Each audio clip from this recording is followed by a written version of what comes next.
Kia ora, ladies and gentlemen, good evening and welcome to Citizen A, where we wrap the week's current affairs with the best political team on television from a very, very, very Auckland perspective. Warning, we're as fair and balanced as Fox News. Joining me tonight on my revolving panel of bloggers and Auckland opinion shapers, he is the editor of independent news site livenews.co.nz, commentator and journalist Selwyn Manning, and he is an author, a columnist and political commentator, life member of the Socialist Council of Ents, blogger Chris Trotter. Welcome to you both. Coming up tonight, issue 1. What doesn't John Key get about the public disgust over giving Sky City more pokey machines? Issue 2. Does the beast of Blenheim justify civil detention for future crimes? And will reducing parole hearings create counterproductive outcomes? Issue 3. How does leaking personal worker details to right-wing bloggers help build safer work environments? Does the Ports of Auckland have some answering to do? And we'll end the show on a final word. But let's kick things off with issue 1. The public outcry over how involved John Key has been revealed to be in the Casino Convention for Pokie Machine fiasco shows no sign whatsoever of diminishing. Selwyn, John Key proclaims he has been completely upfront over giving Sky City more pokey machines for a convention centre. 2 questions. The first is, has he been completely upfront? And secondly, even if that is true, how does being completely upfront justify or defend what looks more like a corporate bribe than civic gesture? Look, I think if he has been totally upfront, John Key should actually meet the challenge by the opposition pack and open up that tender process for open scrutiny once again. It seems to me that looking at it from the point of view of supposed independence, that the whole process has been led by the Prime Minister.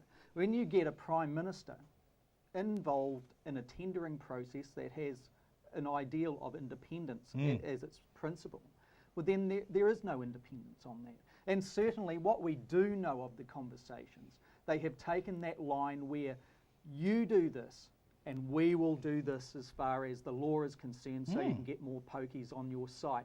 Now that is a clear indication of you do this and we will do that. If you do not do this, we won't. You know, and so therefore there is a consequential kind of thing involved there. It's also one where clearly the National Cabinet has worked very hard at trying to actually isolate and identify winners. We saw, and we need to connect dots on these issues, we saw the same kind of principle and process with the Warner Brothers deal. Right. Now this is all secondary and secondary to whether or not these deals were good. This is all about the sanctity of independent process in my view. Does John Key work for New Zealand or does he work for Sky City? Well, I think he works for, you know, where he has been in the sense, you know, he is what he is, and this is what the public voted for. He is a guy that made good. He made good via the most excessive expressions of free enterprise. He is doing what naturally comes to him. Cutting in deals. a sense. He is not one who likes to see inertia in the process of getting something done. He is obviously one who likes to abandon red tape where he thinks he has the ability to do so. The biggest concern is here is with popularity and with popular vote in large proportions, it seems an arrogance that has come in where he can abandon the normal process that that in New Zealand is enshrined in this ideal of fairness. So we're seeing King John, not Prime Minister John? Well, Chris, Winston Peters this week said, "This is a prime example of the government cuddling up to its buddies and selling off our laws to the highest bidder while ignoring the social cost of problem gambling.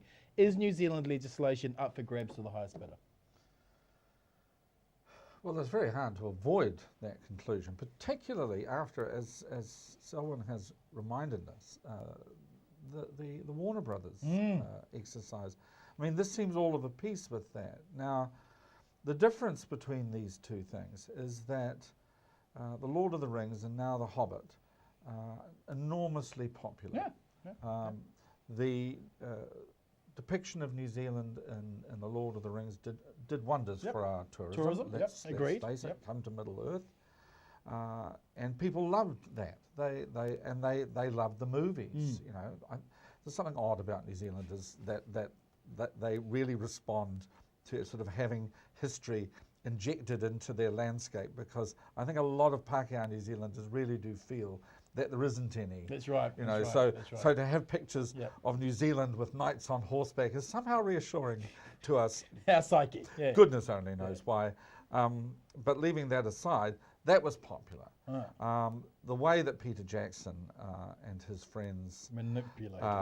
organised that whole process too meant that Helen Kelly and Actors Equity were completely wrong. Screwed over. Yeah. So it had the added bonus of Kicking the unions. kicking the unions as they went past. But this is very different. And this is why I think John Key has begun to experience so much heavy weather. People don't love Sky City the way they love the Hobbit, do People I think were always very iffy about casinos, and they've never been iffy about pokies. They just hate them. they? Yeah. I mean, there are people who play the pokies who love them, obviously, Yeah, love yeah, them too yeah, much. yeah. If we listen to the problem gambling people, but for most New Zealanders, you know, I think that they were proud of the fact when they went to Australia and saw those pubs with endless lines of pokey machines and people standing there like robots, just pulling the levers and the whoops and the jingles and the jangles. They came back to New Zealand and said, well, thank God we haven't got that. And I don't think they ever liked Yeah. pokies. And the idea that the Prime Minister approaches a casino and says, look, we don't want to put any money up for a big convention centre. How about you build it?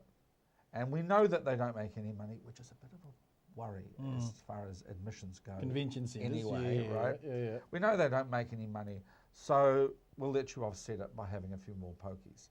Well, that would be great, Prime Minister, except that the law doesn't allow. Well, you know, We can rewrite it. laws can be changed. Right. Now, this just is not a good look, and it's not cloaked, you know, in a cloak from Lothlorien, I mean, as it was in the case of the Hobbit, you at know, least which with the- enabled everyone to sort of look straight past. You know. At least with the pub charities, I mean, if you're going to find any silver lining with pub charities, 37% of their returns have to go back to the community. That's right. Sky City, That's right. only 2% of Yeah. their pokies go back to the community. So even if you're trying to say it has an economic knock-on, or you're trying to mitigate the concern, Sky City's the worst place to try and mitigate that, isn't it?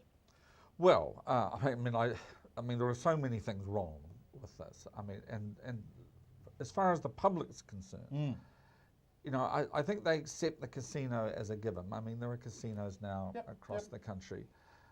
They may or may not like them, but they sort of accept them. But as far as the pokies were concerned, that was different.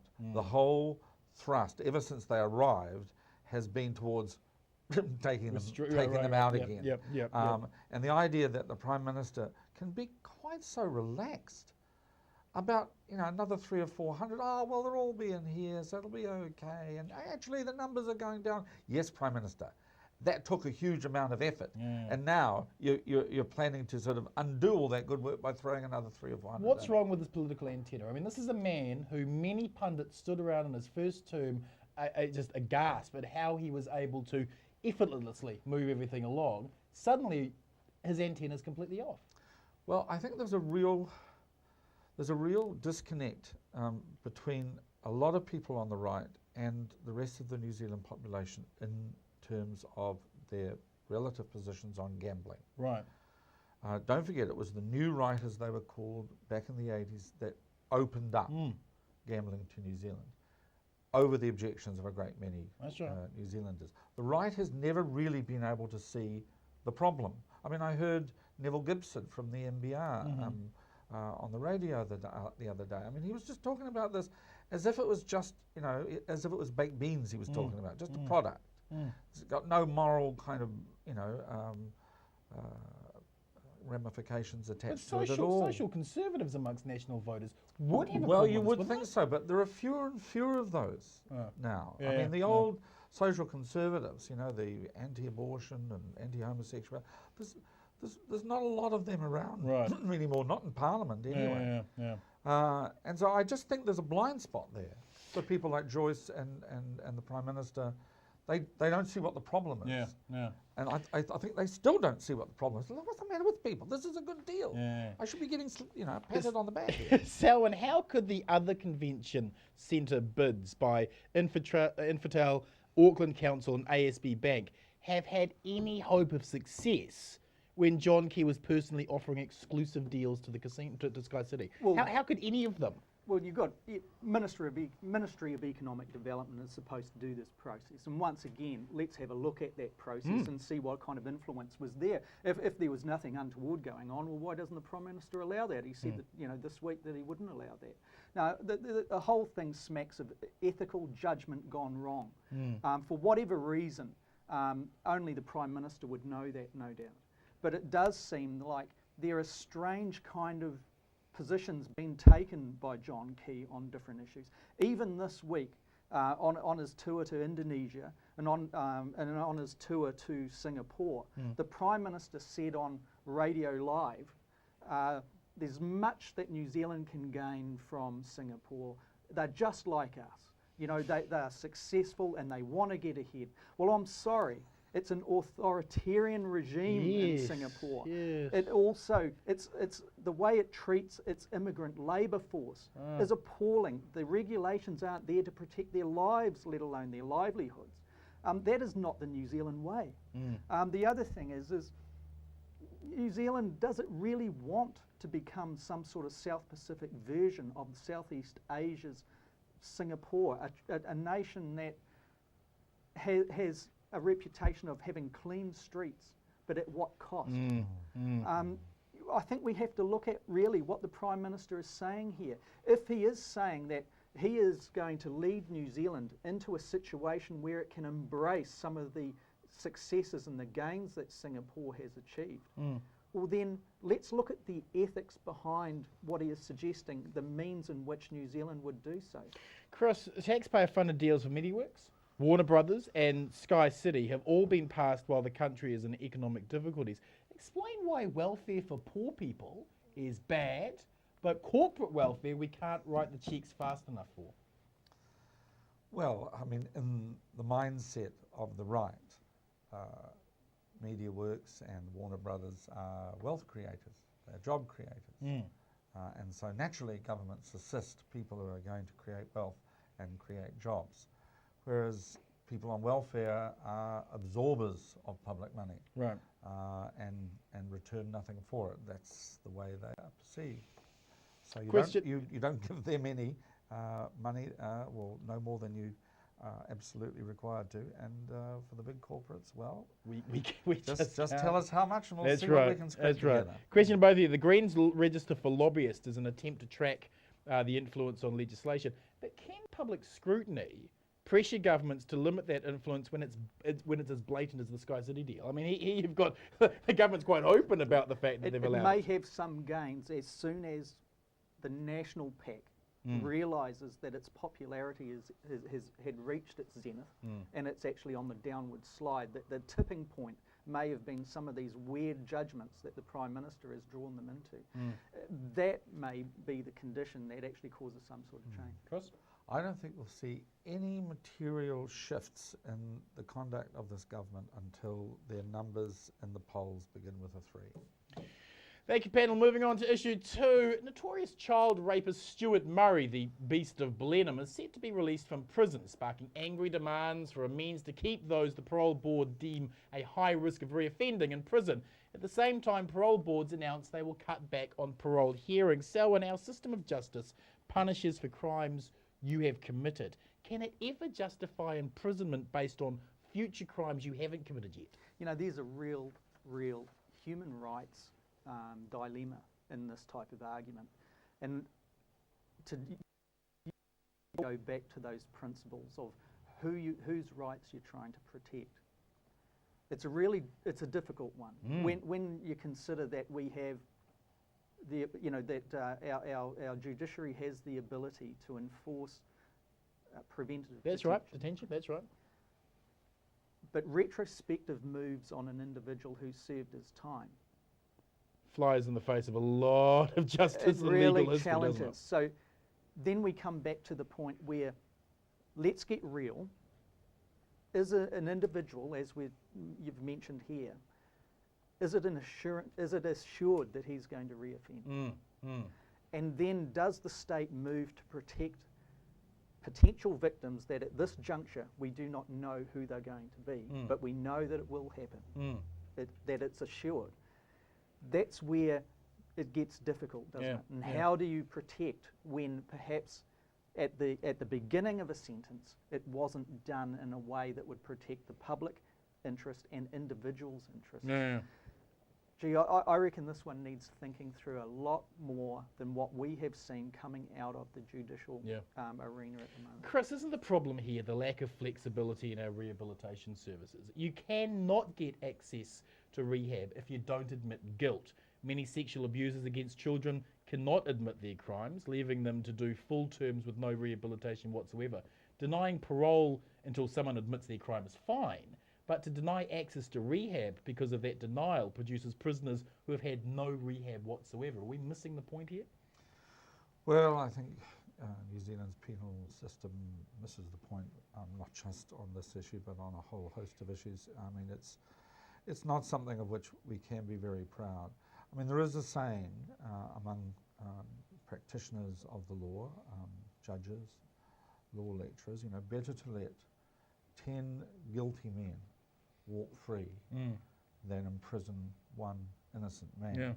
Now, if you sort of strip back that statement, it really tells you a great deal about what our justice system used to be about. You know, it used to be about the protection of the individual from the enormous power of the state. Right? Now, if someone has been convicted and have served their sentence, for the state to then pass a law which enables them to say, oh, just a minute, and to put their hand on them again and drag them back into the cell, turn the key and keep them there forever. Indefinitely, that's right. Well, you know, that's a very big thing to sanction. I know that in this particular case, you know, there are grave fears about his likelihood. Committed some repugnant crimes. Of reoffending. Indeed he has. But, you know, I'm always minded of that saying about letting the 10 guilty men walk free. I mean, to give the state such power. It's frightening. It is terrifying. And to say to prisoners, you know, that, you know, and if the prisoner, for whatever reason, whether delusionally or whether in fact they are innocent, continues to assert innocence, if that prevents them from parole, if that prevents them from being rehabilitated, then, you know, that is appalling, because society is not only depriving them of their liberty, they're going that one Orwellian step further. Exactly. You know, they're asking them to say that 2 + 2 is 5. How many fingers am I holding up? And right? what that's that right. brings up is you know, the classic case in this regard of Arthur Thomas. You know, that after 9 years we actually had Muldoon sign the thing that allowed him to be free, a free man. We always need to be reminded of that, and the misuse of power by the state by way of the police. And at every level of the state. But that's the great cautionary impact of the Arthur Allen Thomas case. And while this case that you've illustrated here would be quite separate to the Thomas experience, what we are talking about here is a hypothetical situation where an individual may be, you know, an innocent person. So I agree with you, Chris. I think that's where the debate needs to be. The great problem, and the political problem for someone like, you know, Judith Collins, is that this person has committed horrendous crimes. He is clearly an extremely dangerous human being. But do you make laws to fit a one predatory human being. But do you make rules? So if he is released and then offends again, but there's the outcry will be deafening. But the other thing is that a life sentence is a life sentence. The custodial part is you know, obviously not forever in a sense. Maybe they look at that degree of, okay, when the release has occurred, to make sure that a person in a situation like this just cannot move without being. Well, perhaps that's the price. I think you may have put your finger on it, Selwyn. Perhaps that's the price as a society that we have to pay. And that is, when this man is released, he is kept under surveillance night and day. Final question to you both on this issue. Doesn't the new decision to hold fewer parole board hearings mean that one of the very few ways we have of generating self-control in prisoners is gone? Is this cost-cutting? Or is this about prisoner welfare? I'm sure there's been an element of examining the costs in dollars terms. And I'm sympathetic to the argument that was put forward by Mrs. Croskery about, every year one of those who are seeking parole, she has to or elects to attend, and it's like, once again the wounds of Michael Choi, whose son's killing, are laid bare again for her. And I can understand that, and I think that's where, in areas like this, the Sensible Sentencing Trust has, and this is my opinion, has manipulated the hurt of many, and has advanced massive power in the policy development areas of our two major parties.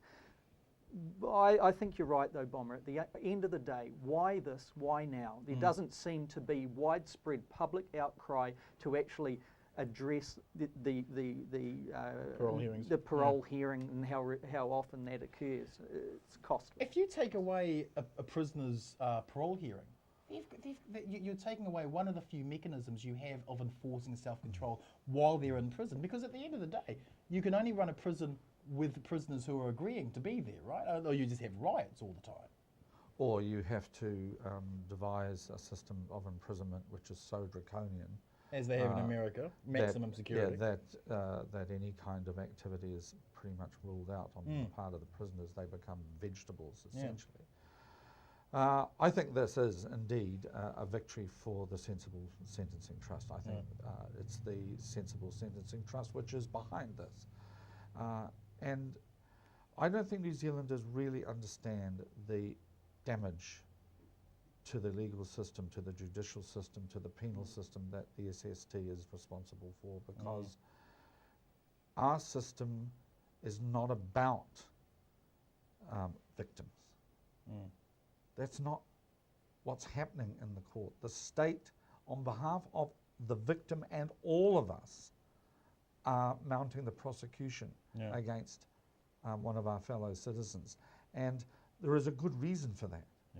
Because otherwise you return to an ancient form of justice where, you have man-guilt, where guilt, as they used to call it back in Anglo-Saxon England, where, you either get to kill this person or they pay you a sum of money to buy you off. That is almost where you sense the Sensible Sentencing Trust is trying to lead us. That the victims should either be able to exact retribution themselves or write on a piece of paper and hand it to a judge, this is what has to happen. That's not what our system is about. I mean, we replaced that way of dealing with wrongdoing, and we did it in a way which allowed reason, which allowed the evidence to speak, not the tears or the shouts of the victims. Thank you, panel. Moving on with issue 3 tonight. Late last week, the Ports of Auckland admitted leaking personal information about a wharf worker to right-wing blogger Cameron Slater. And how does leaking personal employee information to Cameron Slater make for a positive work environment? Well, it doesn't, and there's a clear breach of the privacy issues here. It would be the kind of thing that I would actually be very interested to see the Privacy Commissioner pick up if we had a very independent kind of area there. Chris, is this the kind of behaviour one expects from an Auckland Council-owned business? From this one, yes. I mean, it is shameful, the sort of tactics that have been deployed by POAL. The whole process has been a shameful one, but I fear there is worse to come. Really? Oh yes, I think so. I think the long-term plan here is to effect some sort of agreement, and as soon as the ink is dry, to simply step forward and sack the workforce. Jesus. Because under our employment law, they won't be able to strike, not legally, and it'll all be over after a few weeks of no doubt quite trenchant protest. Question to both of you. I predict are suggesting an employee of Ports of Auckland or a privately run company leaked it to Cameron Slater. What's your call? And who should step down for the leak? Maybe Cam needs to kind of come clean on this one and tell us all, put some light on this whole issue, as Cam makes a position of saying. Who should step down for the league? I suspect the public relations people, whoever was in charge, may well have had a hand in this. Whether or not someone steps down, I'm very dubious. You're dealing with a very ruthless bunch of people. Let's wrap the show with last word. Selwyn, your last word this week is? I think an interesting situation has developed and is continuing to intensify up in Papua New Guinea. We're not seeing anything on this issue coming out of our Foreign Affairs Ministry or the Minister of Foreign Affairs, Murray McCully. The public deserves to really know that Papua New Guinea is descending into an absolute institutional chaos situation. Is there going to be a regional assistance mission developed and put in planned stage to be rolled out once mid-year approaches, which is a crisis time for Papua New Guinea because that's when its elections are scheduled, or is it going to be left to the Melanesians? Chris, your final word this week is? Oh, I just want to hurl with great force a brickbat at Ruth Richardson. She had a think piece, if it may be dignified with that term, in the Herald, and it just reminded me of what a terrible woman Ruth Richardson It was a remarkable piece, wasn't it? And is. Someone said of the Bourbon dynasty, the one that was overthrown in the French Revolution, when they returned to power, someone said the Bourbons have learned nothing and forgotten nothing. Wow. And I think the same could be applied to Ruth Richardson. Thank you, Chris. Thank you, Selwyn. Ladies and gentlemen, to my final word. So our crime rates have dropped, have they? Well, perhaps someone should be telling this to the New Zealanders getting beaten up at home every year, because the New Zealand police seem to have taken liberties with those facing domestic violence to spin the recorded crime stats. In 2009, the number of police call-outs for domestic violence was 78,693. In 2010, it increased to 84,673 call-outs, and in 2011, the number of call-outs to domestic violence was 86,710. No decreases, but what has been changed is the way the New Zealand police record crime, so that it looks like it's falling. In 2010, police arrested 42,108 of those 84,673 call-outs. In 2011, they only arrested 39,983 of those call-outs, even though call-outs had increased to 86,710. Between 2009 and 2011, there have been 12,678 less arrests,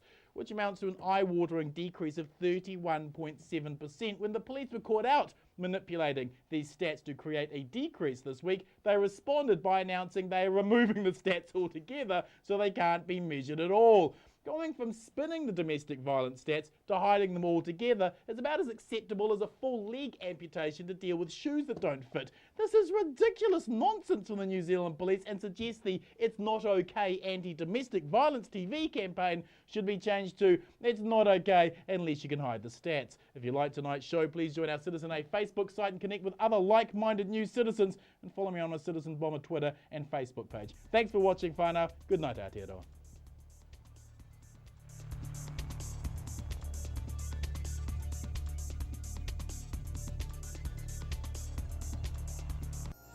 Supporting local content so you can see more of New Zealand on air.